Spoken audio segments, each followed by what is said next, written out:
کام کے فوائد اور اس کا اثرات اللہ تعالیٰ کے فضل و کرم سے بالکل واضح ہیں، نمایاں ہیں، نظر آتے ہیں۔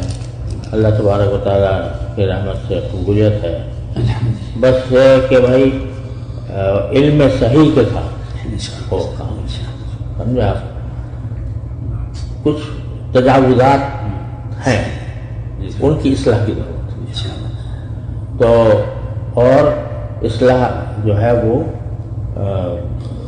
کھلے دل سے ہو، اس میں یہ چونکہ کام اللہ سے بڑا ہے، لہذا اگر کوئی اس میں کوئی شخص کسی بات کی نشاندہی کرتا ہے، اس کو سمجھو کہ میرا مقصد ہے، اس کو اپنا مخالف نہ سمجھو، اور اس کو اس طریقے سے سمجھو کہ بھئی یہ اب ہم ساری دنیا میں الحمدللہ ہم یہ کہتے ہیں کہ اللہ تعالیٰ نے جس طرح سے کام لیا ہے، اس طرح نے وہ کسی اور جماعت سے نہیں لیا، جتنا بڑا کام عوامی سطح پر اس نے کیا۔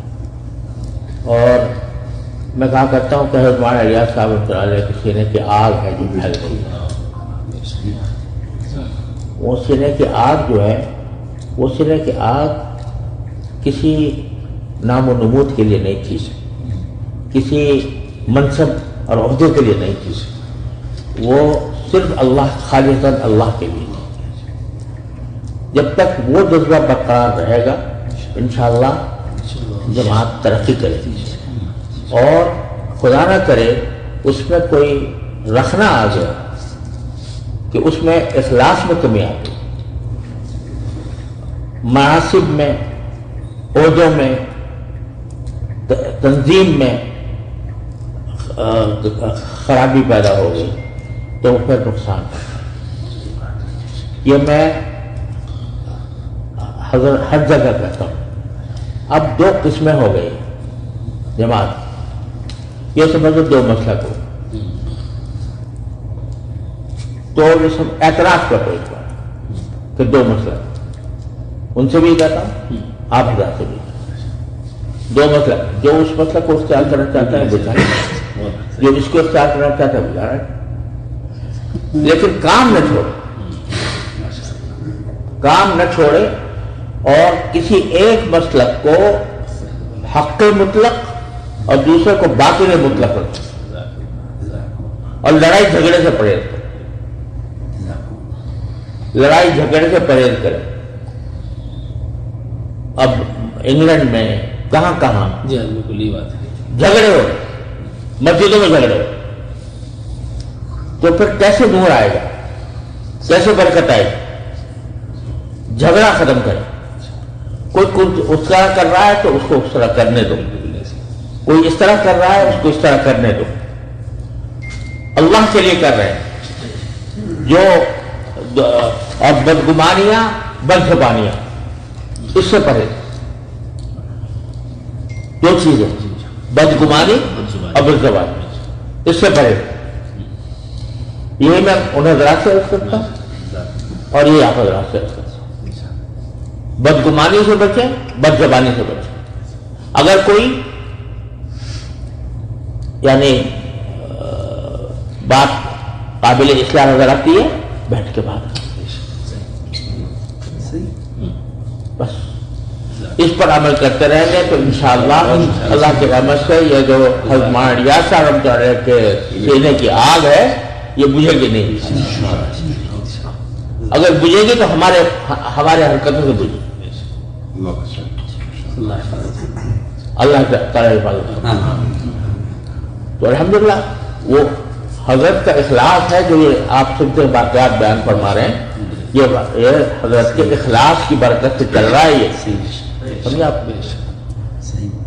کسی ایک آدمی کی وجہ سے نہیں ہو رہا، یہ بالکل یہ حضرت کے اخلاص کی وجہ سے ہو رہا ہے۔ تو اس لیے اس کو برقرار رکھیں اور اس کو یہ سمجھیں کہ جو کام ہو رہا ہے اللہ کے لیے ہو رہا ہے، کوئی گالی دے جواب گالی کی نہیں ہوگا، سمجھا؟ پیغمبر کو کہا جاتا ہے یا اِنَّا لَنَرَاكَ فِي صَفَاحَةٍ وَإِنَّا نَظُنُّكَ مِنَ الْكَاذِبِينَ، آج کسی باعث کو کسی دائی کو کوئی کہہ دے ذرا مجمع کے اندر کہ تو بیوقوف ہے تو جھوٹا ہے، وہ کہے تو جھوٹا تیرا باپ جھوٹا. پیغمبر کیا کہتے ہیں؟ یا قومی لیس بی سفاہۃ ولکن رسول من رب العالمین.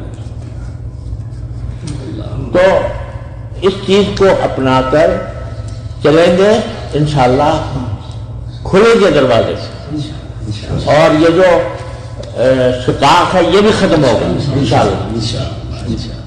اور اللہ تبارک و تعالیٰ انشاءاللہ اس میں برکتیں عطا فرمائے. یہ سمجھو چلو دو مسلک ہو گئے، ایک حنفی، ایک شافعی، ایک مالکی، ایک حنبلی، چار ہو گئے نا.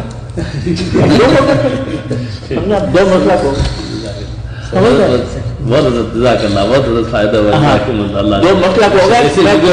جب مجھ سے پوچھتا ہے کوئی بھائی یہ سب یہ بہتر ہے یا بہتر ہے، میں نے کہا دونوں اپنے مسلک ہیں سمجھ لو.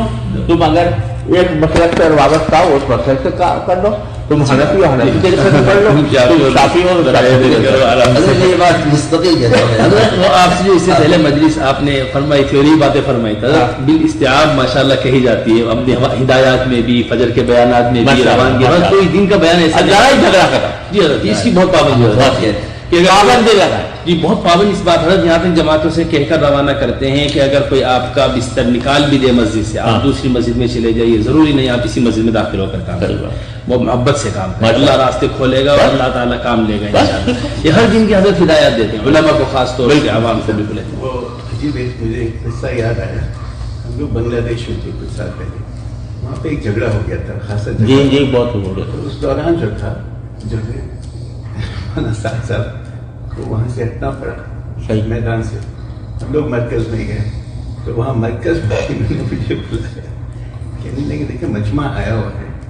2 مرتبہ انہوں نے مجھے بلایا، کہنے لگے ایسا نہیں ہو سکتا کہ مولوی ابراہیم صاحب ہیں، ان سے کہیں جا کے بیان دے آئے نا. وہ اس حال میں میرے تو مجھے سوچ میں نے کہا کہ کیا فکر ہے اس وقت.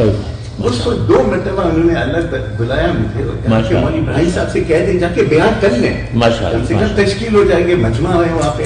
اس بات کو ریکارڈ نہ کریں، ریکارڈ بند کر دیں.